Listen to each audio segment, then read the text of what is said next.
Oh, thank you very much. Hi, everybody. Happy Easter to you. It's Sunday, March 27th, and I hope that you found a way to experience God today in a way that is good for your mind, body, heart, and soul.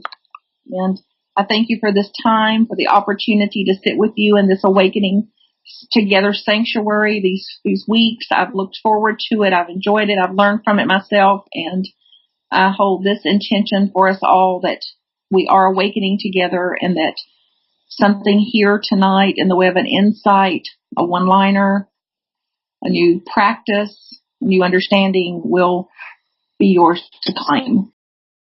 I want to put out that I'm using thework.com. It's been offered every week. It's free. It is independent of any philosophies, religions, or anything like that. It's a technique of inquiry at thework.com, and specifically under thework.com, resources, videos, excerpts from books. It's all free. So I'd love you to find a way to those materials if you can. Also, the book is entitled Loving What Is, Living in Harmony with the Way Things Are by Byron Katie. The other books by Byron Katie include 1,000 Names for Joy, and it is another bestseller. And it is taking excerpts from the Tao and then applying them to a life. So how we can use wisdom of the Tao, for example, to navigate our physical life. Another book is Question Your Thinking, Change the World. And it includes quotations. And I'll be reading a little bit from that book tonight in our session, depending on how the time goes. Questions are always welcome. Comments, any way in the world that I can support you. I started this session with looking at this week. Somebody said that they cannot love what is. It doesn't make sense that they should try to love what is. It doesn't even seem responsible to love what is. So I want to start the final class here with making it clear that I also do not love what is at times. I don't like what is at times. And the work doesn't require anything like that. The work is simple, a simple and profoundly powerful way of inquiring about what we believe, thoughts, concepts, belief systems, seeing that it's false thinking, seeing the consequences of believing false thinking, and the possibilities for us if we did not believe the false thinking. So opening a doorway, a new portal to another realm of existence, another realm of being, and then turning the false thinking around. So I don't love what is sometimes. I don't like what is sometimes. I'm also rarely a victim of what is. So there's a chance in every opportunity to bring acceptance to what is. So for example, if we're out in the middle of the night on a rainy, cold night by ourselves and the tire goes flat, I don't know of anyone that's going to jump up and down with glee at fixing a flat tire in the rain late at night. So I don't know who could sanely love that. However, the whole power of the universe is there for us, with us, when we simply call the flat tire what it is, a flat tire.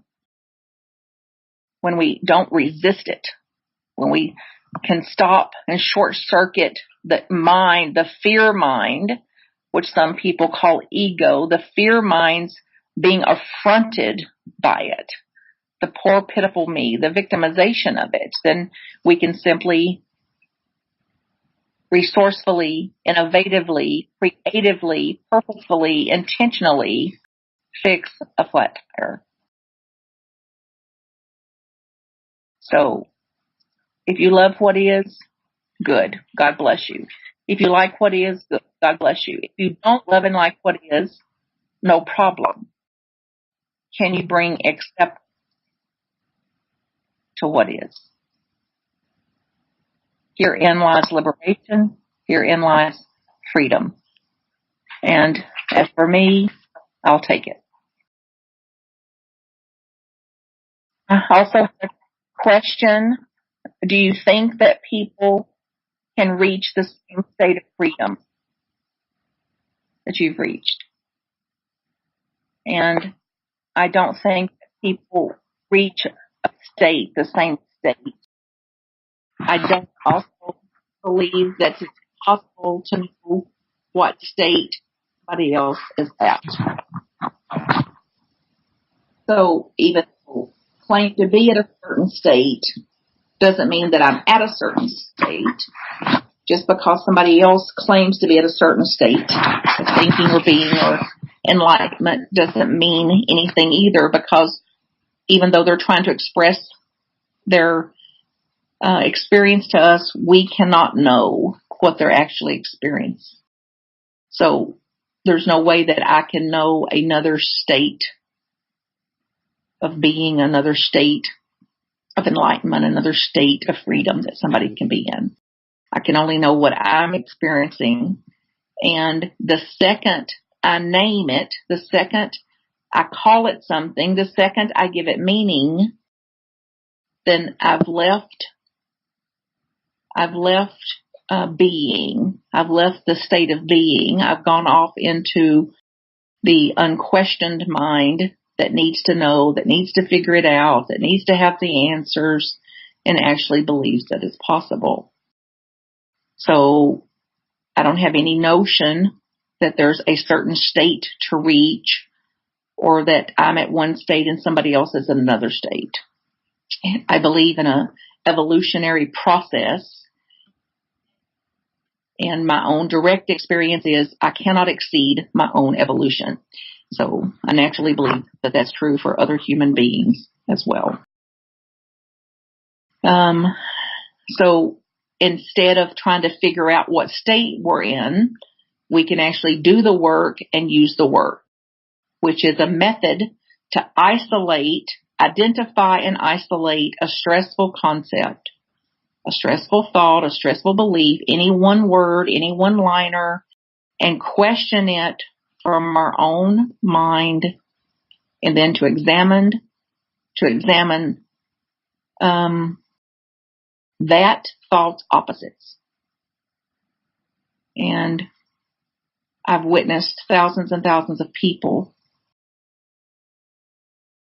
shift, become freer, radically kinder, radically more at peace, more creative, more joyous, as a direct result of using this work and simply questioning what they believe to be true. So there's plenty going on in the world that would keep us questioning. And the mind is patterned and somewhat addictive in its nature to figuring it out, being right, needing the answers, needing to know. That's generally fear-based and thinking that it has something to lose or it's not going to exist. To talk about, for example, I want to be enlightened. I want to be enlightened. It's like, what for? To say and believe I want to be enlightened implies a future. And there isn't any future. And then we get attached to that. One by one by one by one, all of that starts growing bigger and bigger and bigger. So just a thought of I want to be enlightened goes out into a full-blown plan and process and should do this, shouldn't do that, want to do that, don't want to do that, need to do this, don't need to do that. So stress, more stress heaped up on that. If instead you can start with the I arises. And if you can catch that an I is arising, then it doesn't split off. It doesn't start having babies and other thoughts. It doesn't start producing. So it's like an atom splitting. If you can catch it when the I arises, then that is the only state of enlightenment I know. Because the second the I arises and I believe it, I've left enlightenment. So to believe one thought, to believe one false concept, to believe one stressful belief system is instantaneous unenlightenment. So instead, this is a chance to transcend in the moment, thought by thought by thought by thought, this patterned way of the mind's operating system. And I don't know of anybody that can be transcendent forever, can always be transcendent. So this notion that enlightenment is a state of mind or a state of being is false to me. The mind is infinite, always recreating thoughts, processes, belief systems. So I don't know how it could be that anybody can be transcendent forever. So enlightenment is a process, a direction to go in, not a destination. So just in the moment now and every moment, there's nowhere, there's no problem in the here and now. The second we leave the here and now, then stress arises. We're off in the mind. We've left enlightenment. So this transcendence thing is a beginning, and again a process, a direction to go in. That the talk, the work, seems to be about the mind and its thinking. And it doesn't say much about what is the role of emotion and feelings with self-inquiry. So that's not my experience. The 4 questions include, is it true? That carries a lot of emotion with it. Question number 2, can you absolutely know that to be true? Again, profound emotion can arise there. Question 3 is completely looking at what feelings are evoked. How do I react when I believe that thought? All the emotions are there. For example, if we're looking at he doesn't care about me, question 3 is how do I react when I believe that thought? Then we can watch the mind. We're just sitting there reading the paper or something. He walks in the room. All he did was walk in the room. And then the mind makes him guilty of walking in the room. It starts to judge him. He may even say, hi, good morning, how's it going? But our mind, in the mind, he could go any which way. It could go into, how dare you? You've interrupted me. You shouldn't have come in here. He doesn't care about me. He's inconsiderate. So there's no end to the judgments that'll fly out over somebody just walking in the room if we're believing he doesn't care about me. So when I believe that, I superimpose, I project, I displace all those emotions onto him. So then how do I react when I believe the thought? Well, I was feeling fine and now I don't. And all he did was walk in the room.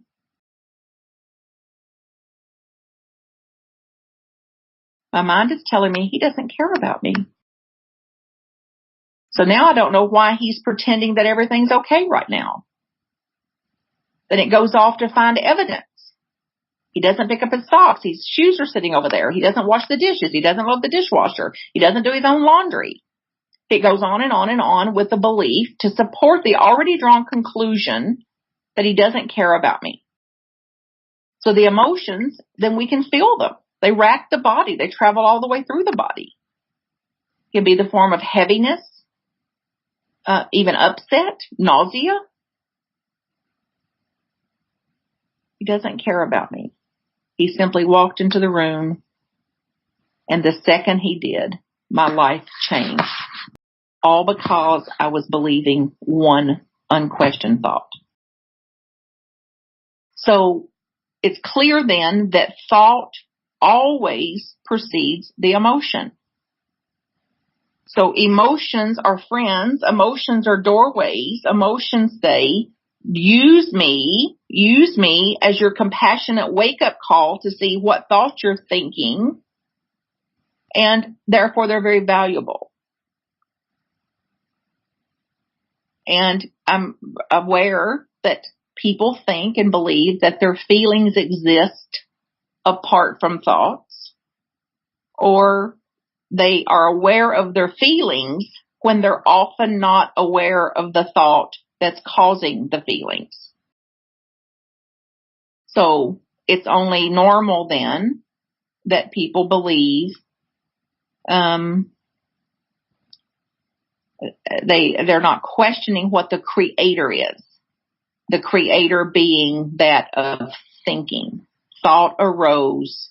You either believe it or you question it. That's all there is to it. And then add to it then that we are identifying as a self. And then people believe that their feelings exist apart from the thoughts because the feelings are what they experienced first. They see it this way because they're simply unaware. So, meditation, the work is meditation. And with practice, we can come to see that the thought is what's arising first. The feelings are effects of the thoughts. So as you do the work and get some practice doing the work, you begin to identify the emotions. They're here to inform you, and they're often very loud and very clear and certainly very intense at times. So the work allows you to get really, really still and to notice what you're thinking, what thought is arising, what story you're making up about it, what meaning you're giving it, and then you can see crystal clear, no mystery about it, what the cause of the emotion is. And then over time, you can come to understand that the feelings are effects, and then we're acting on those feelings. Then we're subject then to anything. A good day, a bad day, a good moment, a bad moment, whatever we're in touch with, that's what we're going to have. So it's going to go either way. It's all traceable back to a thought. Confusion is the only suffering.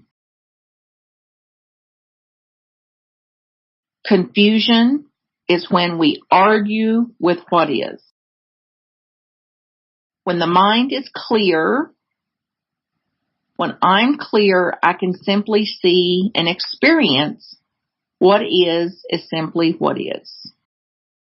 So I know when I want something to be different from what is,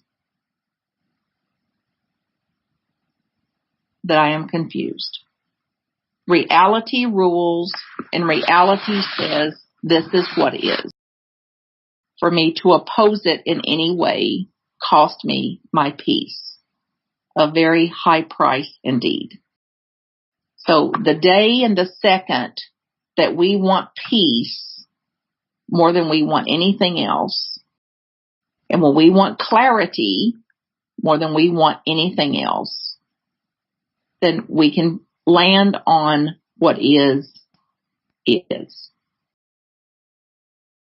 This is radical in the way then that it implies that the world is perfect the way it is. Now, no, it's not perfect according to how we imagine perfection to be. It's what we're believing about the world that is the cause of the suffering and the chaos and the confusion. We are saying the world should be different than it is, and reality rules and says, no, this is the way it is. So if we were not confused, we could not harm one another. We could not harm another human being, and we certainly wouldn't harm ourselves if our thinking was clear. We talked a little bit last week about criticisms, or maybe the first week, about criticisms and people rejecting us, judging us, and that. And I got a question about it this week, and I'll say just another piece about that any rejection from anybody on any terms about anything, any rejections show me who I'm not supposed to be with.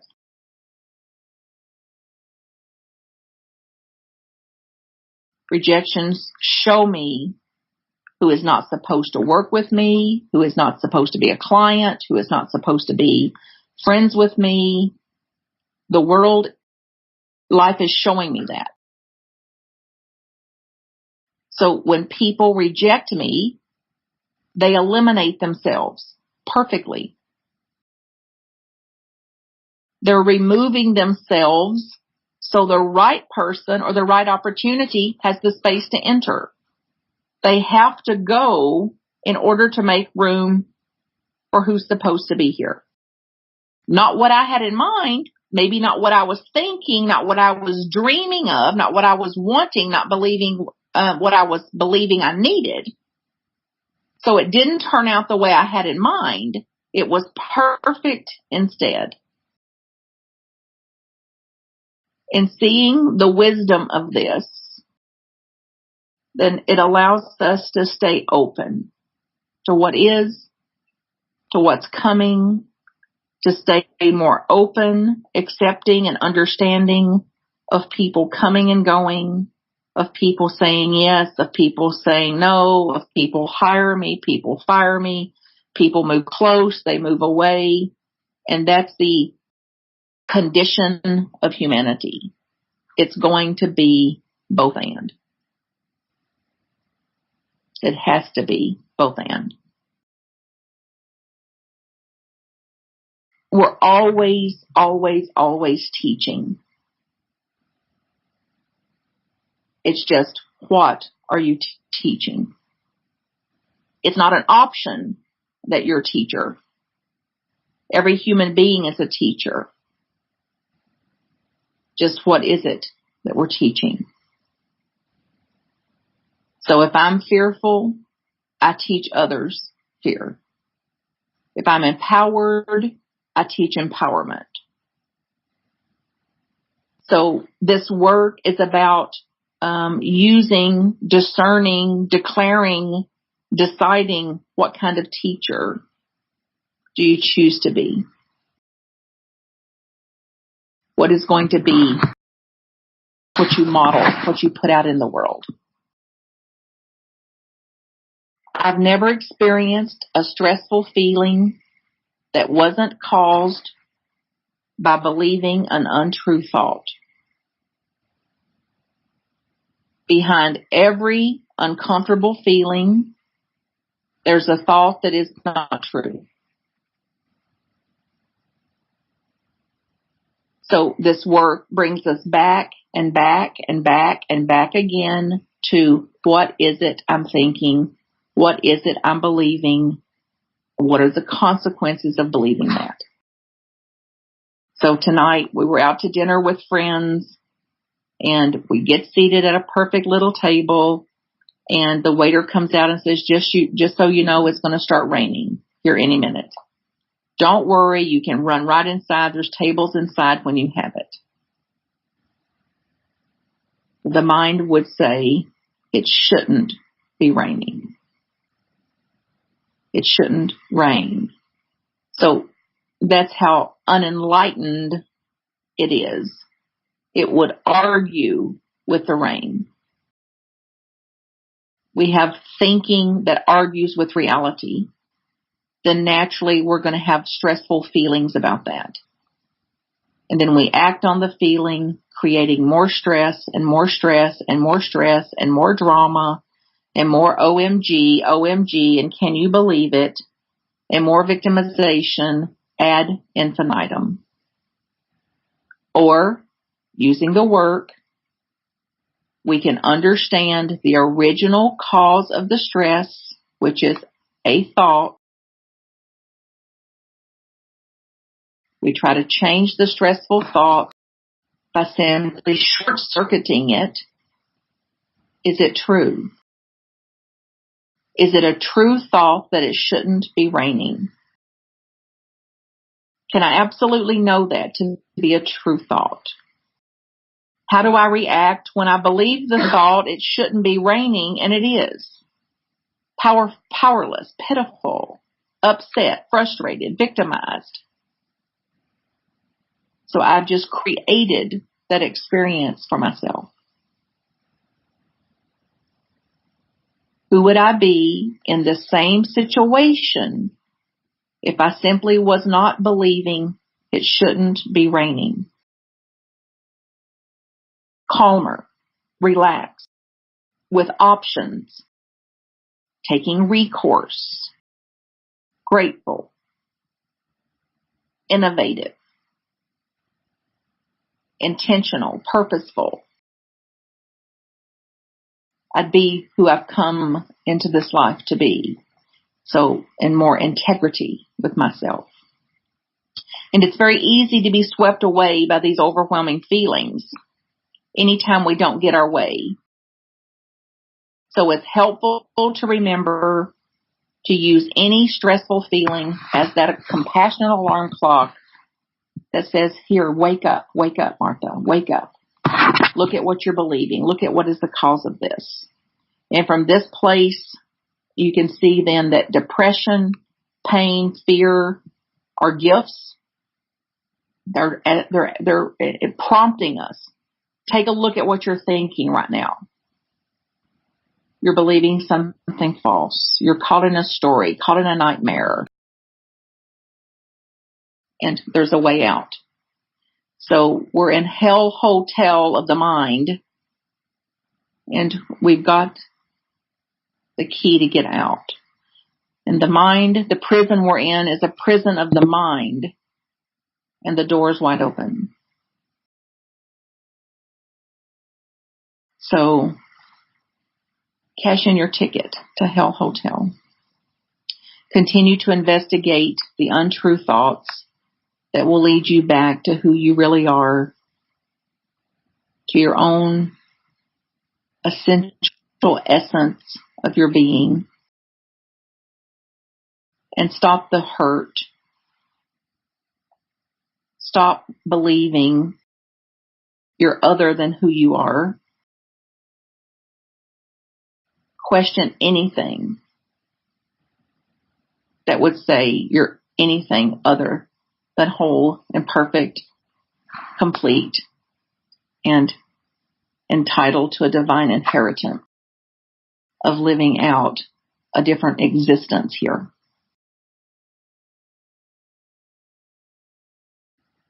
I want to read a little bit from the book, Loving What Is, and then I'll read one section from 1,000 Names for Joy. This is from the Basic Principles of Loving What Is. On page 5, under Basic Principles, Meeting Your Thoughts with Understanding. A thought is harmless unless we believe it. It's not our thoughts, but the attachment to our thoughts that causes the suffering. Attaching to a thought means believing that it's true. A belief is a thought that we've been attaching to for years. Most people think that they are what their thoughts tell them they are. One day I noticed that I wasn't breathing, I was being breathed. Then I also noticed, to my amazement, that I wasn't thinking either, that I was actually being thought, and that thinking is not personal. Do you wake up in the morning and say to yourself, I think I won't think today? Well, it's too late. You're already thinking. Thoughts just appear. They come out of nothing. They go back to nothing, like clouds moving across an empty sky. Thoughts come to pass, not to stay. There is no harm in thoughts until we attach to them and believe that they are true. Nobody has ever been able to control his thinking or her thinking. Although people may tell the story of how they have, I don't believe it. I don't let go of my thoughts. If I could let go of my thoughts, I already would have. I can meet the thoughts with understanding. I can meet the thoughts with observation, with inquiry. Then they let go of me. So what I say, Martha, is, how I describe it is, as I do the work, through the process of the work, the more I question the thinking as it arises, then there's no Velcro. So the thoughts still occur. There's just nothing to stick to. Thoughts are like the breeze or leaves on a tree or raindrops falling. They appear like that. And through inquiry, we can be more friendly with them. Raindrops aren't personal, neither are thoughts. And once a painful concept is met with understanding, the next time it appears, you may simply find it interesting. What used to be the nightmare is now just interesting. The next time it appears, you may even find it funny. The next time the thought appears, you may not even notice it. This is the power of doing this work. Become aware of your stories. I often use the word story to talk about thoughts or sequences of thoughts, and such that we have convinced ourselves that they're real. A story may be about the past, the present, or a future. It may be about what things should be, or what they could be, or why they are the way they are. Stories appear in our minds hundreds of times a day when someone gets up without a word and walks out of the room. We make up stories when someone doesn't smile. We make up stories when someone doesn't return a phone call or when a stranger does smile. Even before we open an important letter or after we feel an unfamiliar sensation in our chest, we'll make up a story about what caused it. We make up stories when our boss tells us to come into his office or when our partner talks in a certain tone of voice. Stories are not tested. They're uninvestigated theories. We've made up what we think these things mean, and we don't even realize that they're just theories.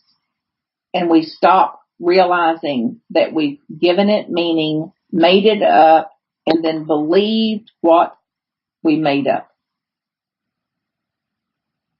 When we're operating on uninvestigated theories about what's going on, and we're not even aware that we're doing it, this is what I mean when I say we're in the dream.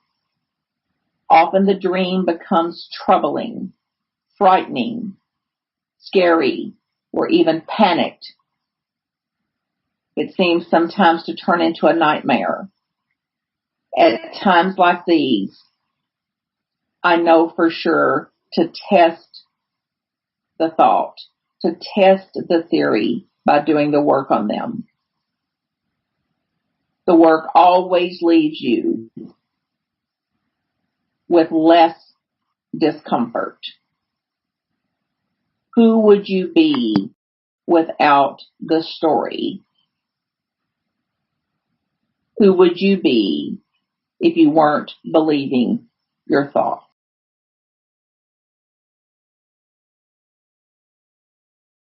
The work allows us to enter the dimension, the only dimension that I know of where we actually have some control.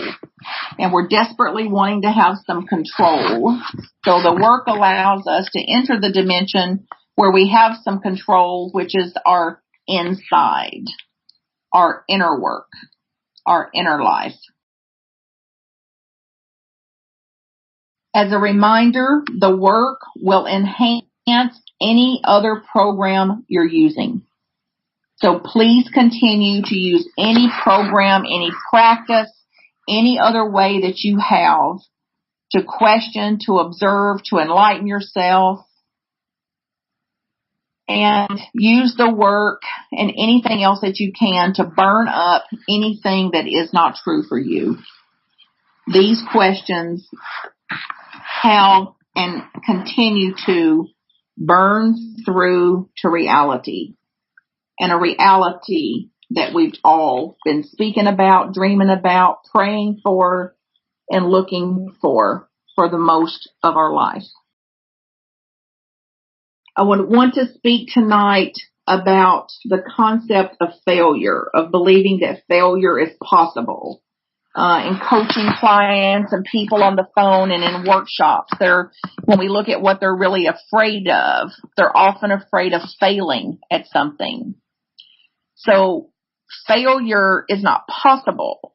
It's like we don't have the power to fail, and we're afraid of failing, although it's not possible to. It's like life rules. So life's going to have its way, and it may not turn out the way we have in mind. It's going to be perfect instead. So it's like seeing then the truer statement is failure is a blessing, or failure is an opportunity. Failure at a minimum is simply reality having its way. So I'm reading now pieces adapted from the 1,000 Names for Joy, Living in Harmony with the Way Things Are. Chapter 79. It's impossible to fail at anything. Your success just may not look the way you thought it would. If your goal was to go from point A to point C, for example, and you went from point A to point B instead, that's not a failure. That's not a half success. That is a complete success. If you can go all the way to C, good. Do that. We love it when the dream comes true. But if you get only halfway, there's no sane reason to think that you failed at that task. It is your job to open your mind and realize why it's better to have gotten to B than all the way to C. In life, there's a sweeter dream than the one you're having. It's called reality. Reality is kinder than you're thinking. Reality is the ultimate dream, the kindest dream. We don't know where we're going. We just like to imagine that we know. I never believe it. That way, wherever I am, my journey is just right. Wherever I am, my journey is complete. I am a success simply because this is where I am.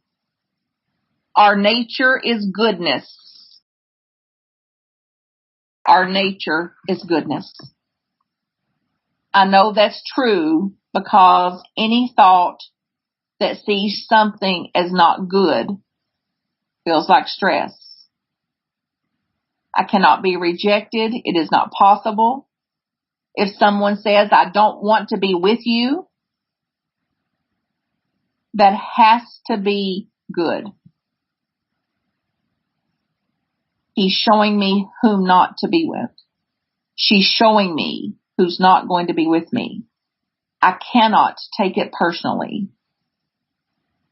I also can relate because I remember a time when I didn't want to be with me either. So I can appreciate the way they're feeling. I can understand where they're coming from.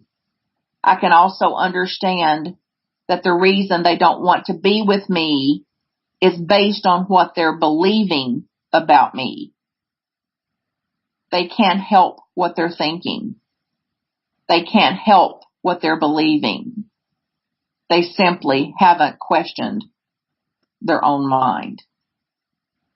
Every time you think you have failed, you identify as a failure.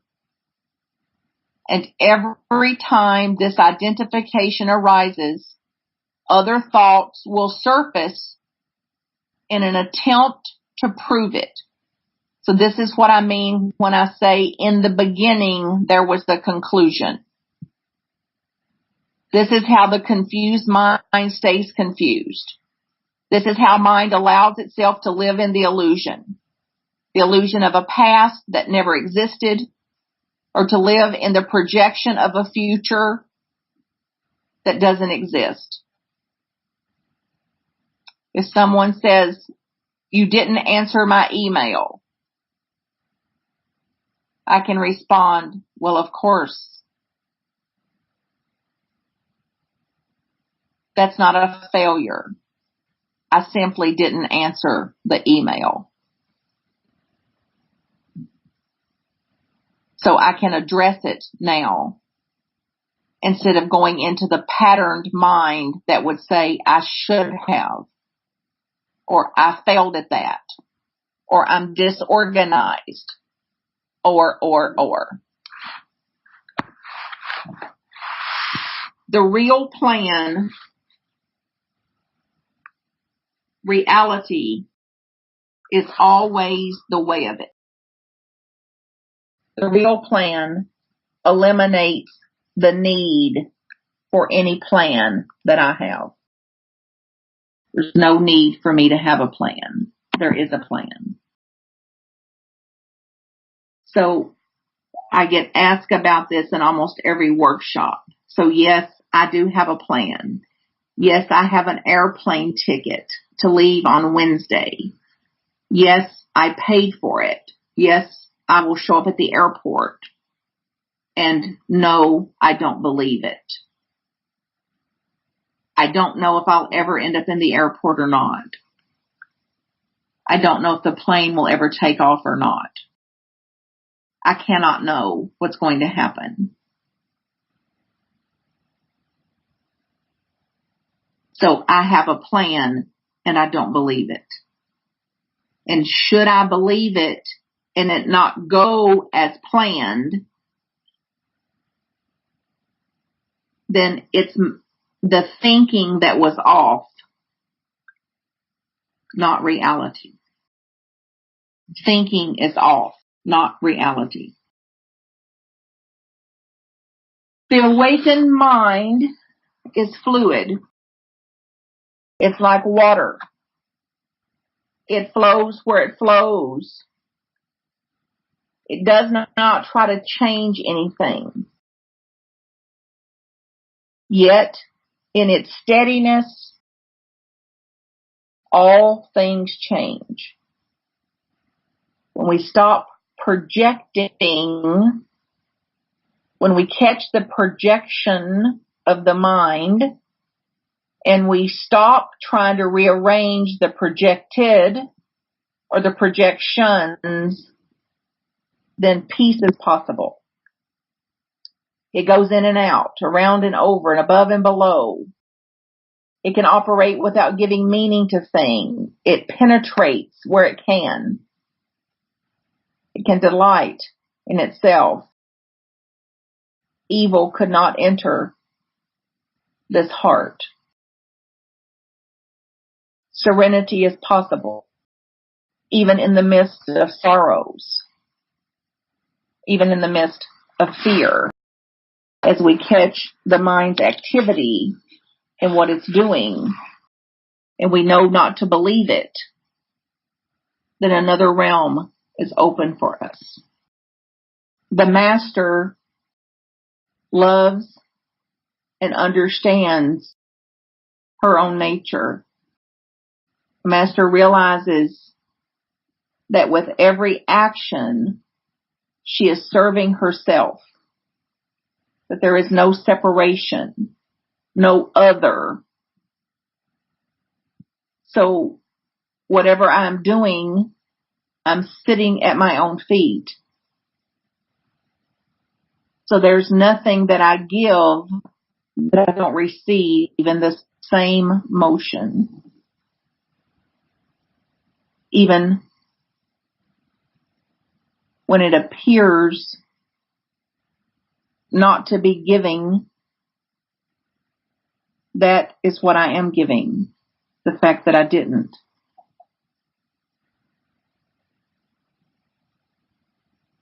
The master is a woman who can be less reactive to something, to a dent in the car, or having someone step in front of us at the supermarket. There is no peace until we're able to do this. If our peace hinges on what happens, we simply will not have much peace. So this is your work, my work. This is the only work there is. The work of the master.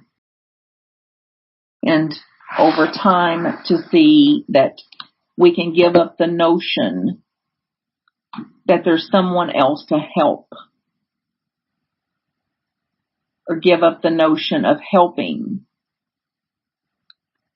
only as we understand there is no other to help. That whatever helping I'm doing is to help myself, to be in service to the one.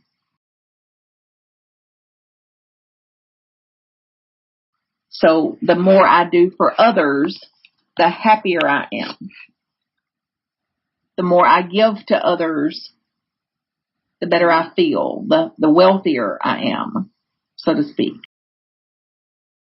My only purpose is to do what I'm doing, whatever that is.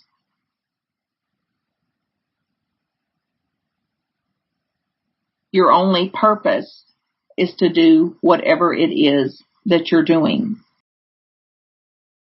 So I can understand spiritual teachers who are silent. I also understand spiritual teachers who would speak. It has to be both ways. It has to go all the way. It has to take all the risk. And to the degree that we can lose our attachment to things, lose our attachments to words, lose our attachment to concepts like success and failure, it is free to give us everything. It's free to give us everything that it is. Everything in the world is like this, constantly giving itself, constantly pouring itself out into the world. So to the degree that we can open to that, loosen ourselves from the story, loosen ourselves from the patterns, loosen ourselves from the unquestioned mind, then we're open to every single thing that the world would offer us. Life would offer us, God, whatever your concepts of God are. And then we can see that on the other side of thinking, there's no need, no seeking to achieve, no seeking approval, no seeking appreciation, no seeking acknowledgement. True freedom, at least for me. So consider, who would you be if you were free from seeking approval, free from seeking enlightenment, free from seeking love, Who would you be if you were free of speaking? How would you live your life different? What would you stop doing? True mastery can be gained by letting go. True mastery can be gained by letting things go their own way. The more closely I look at things, the more I can notice that I really don't know what it is. A thought will arise, a name will arise, a label will arise, a concept will arise. And with it over time and with practice now, I have the work. And a silent question, is it true, will arise. I am Martha Creek. Is that true? And as the question dissolves, every proof that the mind would bring in over and over again, I am left as nothing. A woman sitting here on a chair.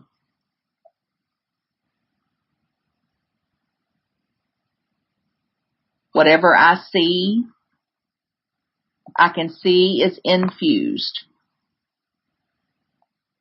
with the light of mind. And that light can illuminate. That light can awaken. And that light can experience its own timelessness and its own essence. That light can dissolve everything, including the one sitting on the couch. Things are going to go their own sweet way, whether you let them or not. They're going to go their own way. The rose blooms without your approval, and the rose will die without your consent. Even though you haven't issued directions, planes and trains will run on schedule. The world is running perfectly, and it's all done without us. It's all done without you, it's all done without me, and it's all done for me. It's all done for you, whether or not you interfere.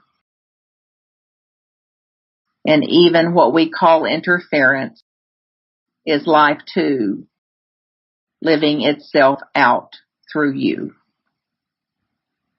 Life living itself out through me. Life will continually pour itself out into us, out into me, and out into you. All we need to do is notice. The mastery is in the noticing. The work is a great blessing for our planet. It acts like a razor-sharp sword.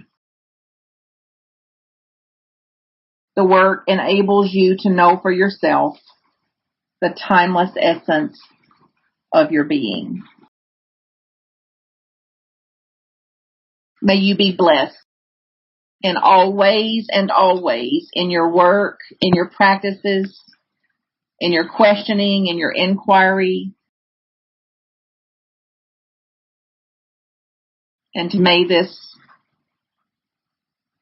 mini-series support you with any specific issues as it points you toward your own wisdom. And I encourage you to question your own mind. Use these 4 simple yet incredibly powerful questions.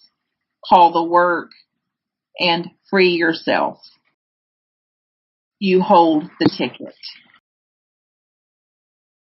I hold you in my heart as a friend, and as the one. Until we meet again, much love.